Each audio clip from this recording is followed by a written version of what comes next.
Good morning, everyone, and welcome to a Monday morning Moose Opinion Project, aka The Mop. Welcome.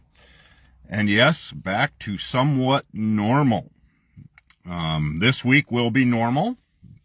Monday through Friday at work, and then next week I will be fishing with a father, son, grandson, and friends mix up on Upper Red Lake with RLK Guide Service, and hopefully catching some walleyes. That is the hope. So welcome to the Mop, where I am trying, and I will try my best to keep everything in a positive direction. So that is where we'll go from there. But welcome. Yesterday, spent some time with a buddy of mine out on the river, out on the Mississippi. Very slow. Lots of fish on camera, lots of fish everywhere. Just could not get them to bite. So that's where that's at. But hey, getting out on the ice is a good thing for me, knowing that I can still set things up, do things, work through scenarios, get things done. It's a little harder with one person, especially with the winds yesterday, trying to set up a portable shack per se, not a hub, not an actual portable shack. I wish I'd have probably had my portable shack. It would have been easier to move and do those things. So I will figure out a ways to make that easier to happen. But from there, yeah, it is what it is. Lots of things going on in politics, lots of things going on with the government. Things are starting to become more and more heated every day between the right and the left.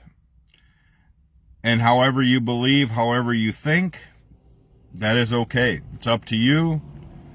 I have to try to cut away from the news as much as possible, just because I feel common sense,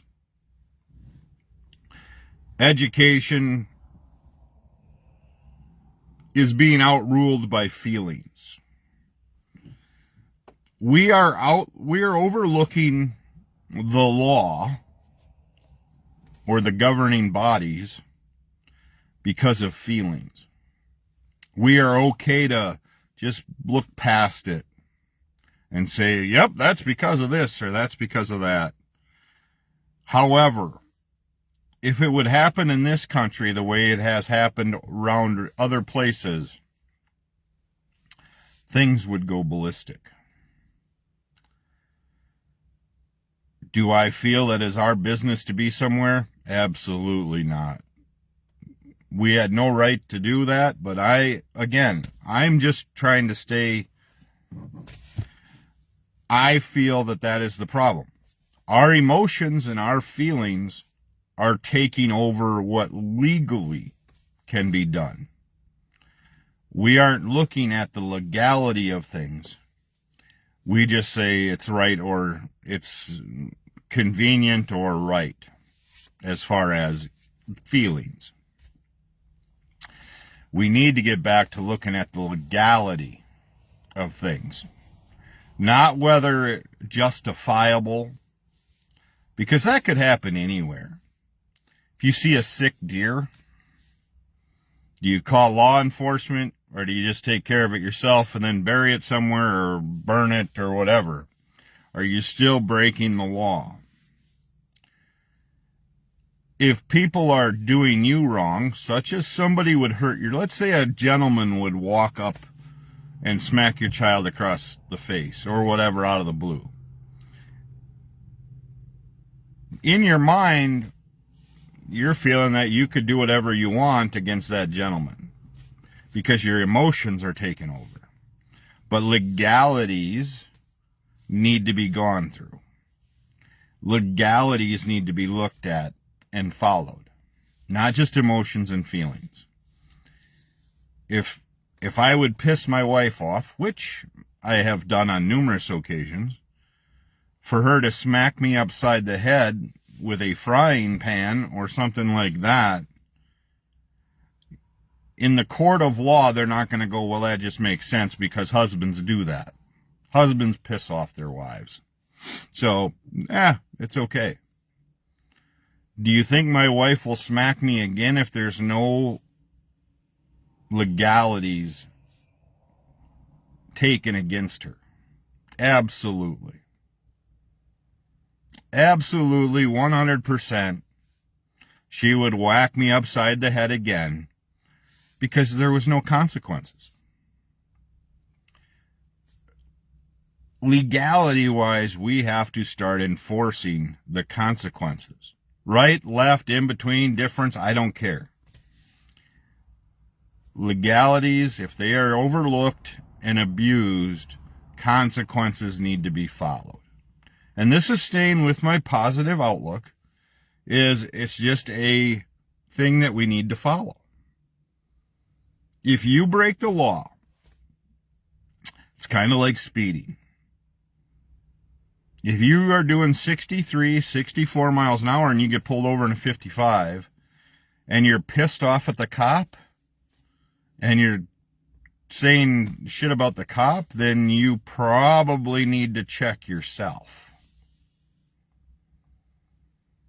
Kind of like when somebody gets pulled over for DWI and they get in this realm of, oh, the cop was doing this or the cop did that, and you're trying to justify driving under the influence, check yourself.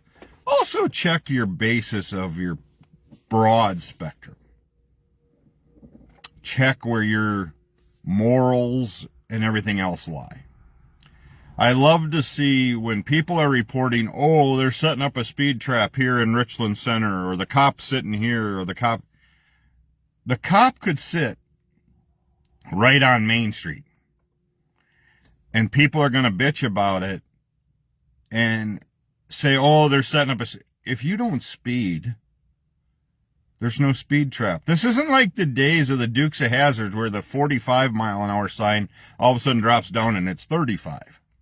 Okay, that would be considered a speed trap. But for you to report it as a negative spin, take a look inside and up here. I think we are losing more and more people that this overrides this.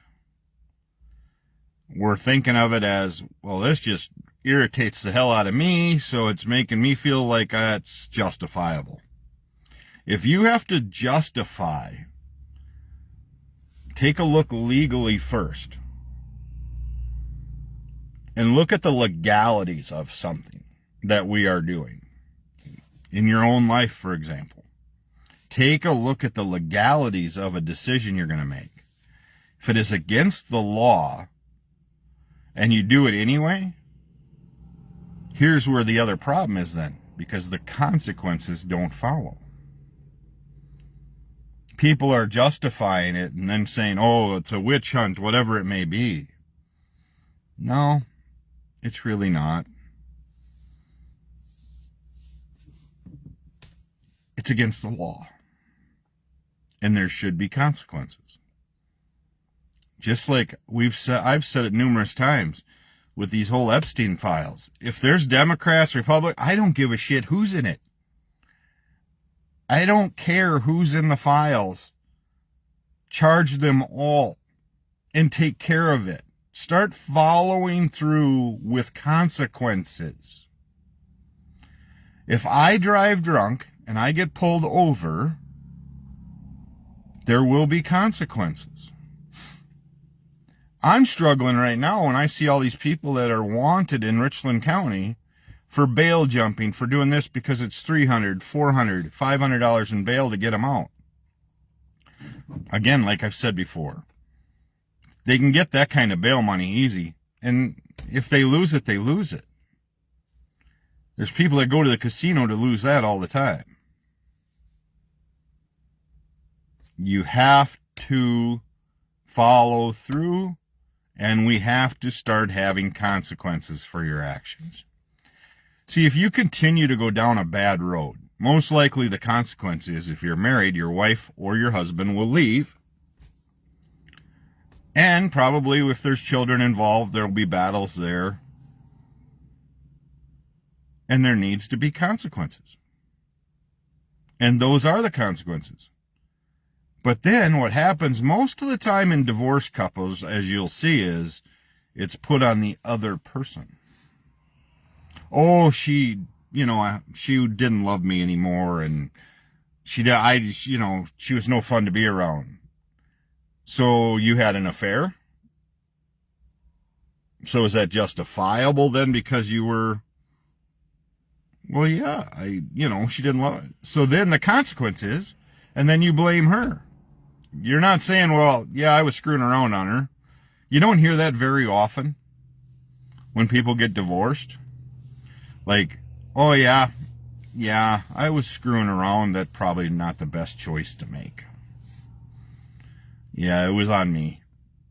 Don't get me wrong, her attitudes were, and don't get me wrong, married couples, when they come to, usually it's a 50-50 problem. But you never hear the one that had, say, yeah, that was on me. That was my gig. I'm divorced. Did I have issues? Probably. There's no doubt. I'm really a black and white kind of person. I don't have a gray area. I probably at that point was tired, and there's excuses. But things happened, and the consequences were that I raised kids for a while on my own, while my ex-wife did the things, whatever she did on her own, raising kids too. We split that. And the consequences were money, everything else kind of got chewed up and everything else. So there is consequences no matter what. And we need to get to that. So that's the Monday morning mop. 1 week. Next week, I will be fishing on Upper Red Lake at this time, again with RLK Guide Service. The consequence of going to them is you have a great time. They check on you. And we are going with 6 of us to go up, and it's going to be a hell of a good time. And yeah, that'll be the consequence of that. The other consequence is my butt will be sore from 7 miles up, or 7 hours up, 7 hours back in a truck. But it'll be fun. So, with that, I am headed into work. Been off for a while now. It's kind of weird. But have a great day. And I will be back tomorrow morning with another edition of the Mop. And as always, take time to bless somebody today, because you don't know about tomorrow. So, take time. Bless somebody and have a great day. I'll be back tomorrow morning.